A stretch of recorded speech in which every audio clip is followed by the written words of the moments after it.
What's up? So, welcome back sa ating mga videos.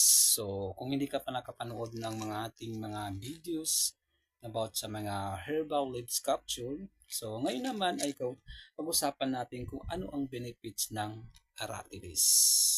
So, ang aratilis, ang pinakamin talaga nito ay yung mga high blood at saka mayroong mga diabetic.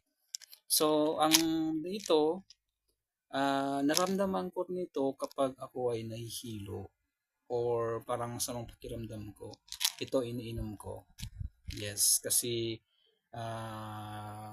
parang ano siya, effective siya kapag nahihilo ka. So, yun. Ang Aratilis kasi, sabi ng mga bihasa dito ay malaking tulong ito sa diabetic at